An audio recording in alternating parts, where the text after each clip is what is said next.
இயேசு கிறிஸ்துவில் பிரியமான சகோதர சகோதரிகளை, ஆண்டவர் இயேசு கிறிஸ்துடைய திருநாமத்தில் வாழ்த்துக்களையும் வணக்கங்களையும் அன்போடு உரித்தாக்கி விடுகிறேன். லூக்கா நற்செய்தி அதிகாரம் 9 இறை வார்த்தை 60 பார்க்கிறோம்.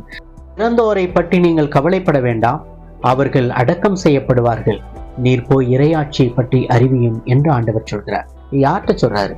ஆண்டவர் இயேசு அங்கு இருந்த மனிதர்களை தன் பணிக்காக அழைக்கின்றார். அப்போ ஒரு மனிதனை பார்த்து என்னை பின்பற்றி வாரும் என்று அழைக்கின்ற போது அவர் கூறிய பதில், நான் போய் என் தந்தையை அடக்கம் செய்துவிட்டு பின்பு வருகிறேன், வர அனுமதியும் அப்படின்னு சொல்லி கேட்கிறார். இந்த அர்த்தம் என்ன? ஆண்டவர் சும்மா யாரையாவது கூப்பிடுவாரா அப்படின்ற முதல்ல நினைச்சு பார்க்கணும். இவன் அடக்கம் பண்ணிட்டு வந்துடுறேன் அப்படின்னு சொல்றாப்லையே, அப்பா இப்ப இறந்துருக்கிறாரா? இல்ல, இப்ப அப்பா இறந்திருக்காங்க, வாய்ப்பு இல்லை. அப்படியே இப்ப அப்பா இறந்திருந்தா ஆண்டவர் இயேசுனுடைய இந்த கூட்டத்துல இறை செய்தியை கேட்டுக்கொண்டு நின்று கொண்டிருக்க மாட்டார், ஓடி இருந்திருப்பாரு.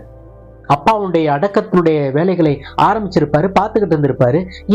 இப்போதைக்கு தற்போது தன்னுடைய தந்தை இறக்கவில்லை, அதுல தெளிவாகுது. ஆண்டவருடைய செய்தியை கேட்டுக்கொண்டிருக்கிற மனிதன். அப்ப அர்த்தம் என்ன? ஆண்டவரே, எங்க அப்பா இருக்கிறாரு, அவர் இருக்கிறவரை நான் அவர் கூட இருக்கிறேன், அவர் இறந்ததுக்கு பிறகு அவர் அடக்கம் செஞ்சுட்டு நான் வர்றேன், இதுதான் அவருடைய அர்த்தம். அப்ப உடனடியாக அவர் இறக்கவில்லை. இறப்பதற்கு எவ்வளவு நாட்கள் எடுக்கும், காலங்கள் எடுக்கும், எதுவும் தெரியாது.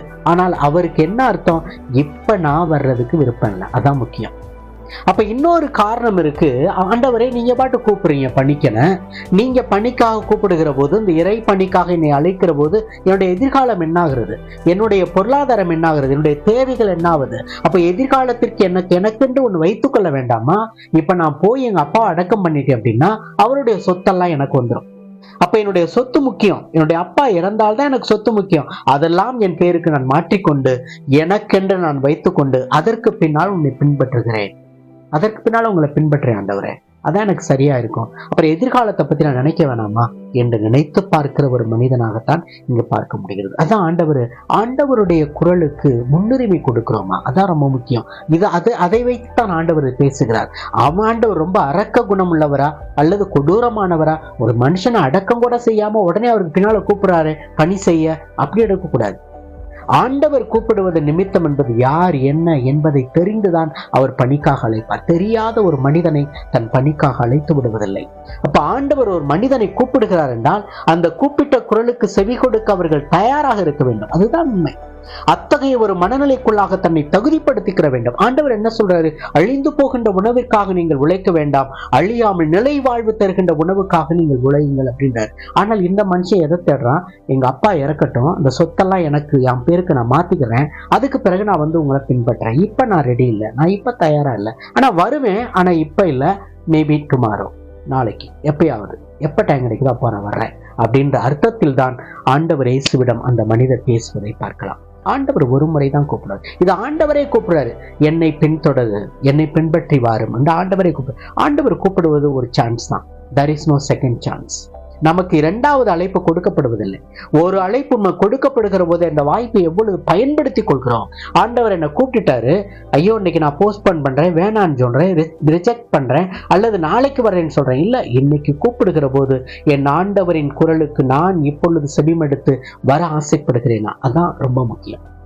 அழைத்தனுடைய முன்னுரிமை அப்படின்றது ஒண்ணு, ப்ரையாரிட்டி. எதுக்கு நான் முக்கியத்துவம் கொடுக்கிறேன்? ஆண்டவருடைய அழைத்தலுக்கு, அவர் கூப்பிடுகின்ற குரலுக்கு நான் முக்கியத்துவம் கொடுக்கின்றேனா, அது ரொம்ப முக்கியம். அந்த கொடுப்பது என்பது, ஆண்டவர் என்னை அழைப்பது என்பது என் வாழ்வை உயர்த்துவதற்காக, அது ஒரு காரணமா எடுத்துக்கணும். இரண்டாவது, அழைத்தலுடைய அவசரம் என்ன என்பதை புரிந்து கொள்ளணும். ஆண்டவர் சொல்லுகிற போது என்ன சொல்றார்? இறந்தோரை பற்றி கவலைப்பட வேண்டாம், அவர்கள் அடக்கம் செய்யப்படுவார்கள், நீர் போய் இறையாட்சியை பற்றி அறிவியும் அப்படின்றாரு.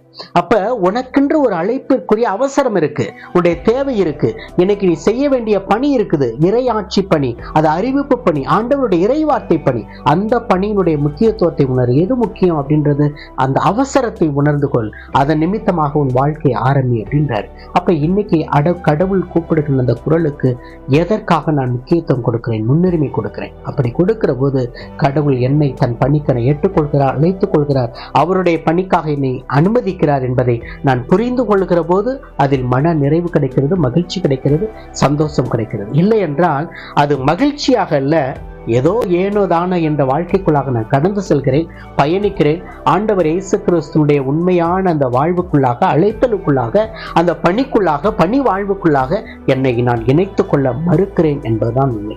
இயேசு கிறிஸ்துவில் பிரியமான சகோதர சகோதரிகளே, இறந்தோரை பற்றி நீங்கள் கவலைப்பட வேண்டாம், அவர்கள் அடக்கம் செய்யப்படுவார்கள்.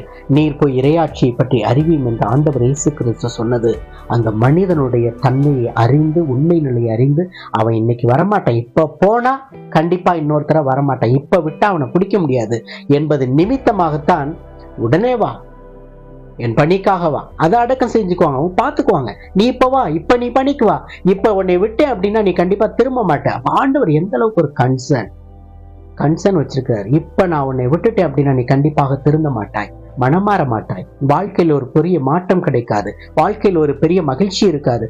இப்ப நான் உன்னை விட்டுட்டேன் அப்படின்னா நான் கம்ப்ளீட்டா விட்டது மாதிரி ஆயிப்படும், நீ என் பக்கம் திரும்பவே மாட்டாய் என்ற ஒரு அக்கறையில் ஆண்டவர் இயேசு கிறிஸ்து சொல்வதாகத்தான் பார்க்க முடியும். இயேசு கிறிஸ்துவில் பிரியமான சகோதர சகோதரிகளே, நம் வாழ்க்கையில் ஆண்டவருடைய அழைத்தலுக்கு எந்த அளவுக்கு முக்கியத்துவம், முன்னுரிமை கொடுக்கிறோம், எதில் முன்னுரிமை கொடுக்க ஆசைப்படுகிறோம்?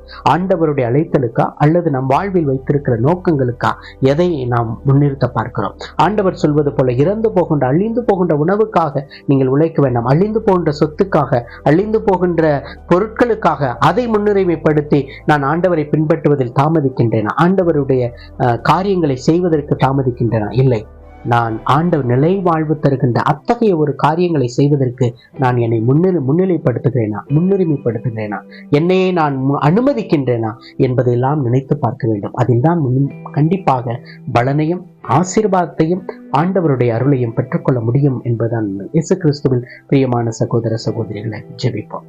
எங்களை நேசிக்கிற நல்ல தந்தையே, ஆண்டவரை நீர் கொடுக்கின்ற அழைப்பிற்கு நாங்கள் உடனடியாக செவிசாய்த்து அந்த அழைத்தலின் முக்கியத்துவத்தையும் அழைத்தலின் மகிமையையும் எங்கள் வாழ்வில் கண்டுணர்ந்து அதன் நிமித்தமாக உமக்காக, இறையாட்சிக்காக எங்களை அர்ப்பணம் செய்ய, பணி செய்ய, எங்கள் வாழ்வை, எங்கள் பணியை, எங்கள் பேச்சை, எங்கள் செயலில் உமக்காக பணி செய்கிற பிள்ளைகள் நாங்கள் எங்களை அர்ப்பணம் செய்ய எங்களுக்கு தேவையான அருளையும் ஆசீர்வாதத்தையும் தர வேண்டுமாய் திருப்பாதத்தில் அர்ப்பணித்து ஜெபிக்கிறோம் எங்கள் நல்ல பிதாவே. ஆமென்.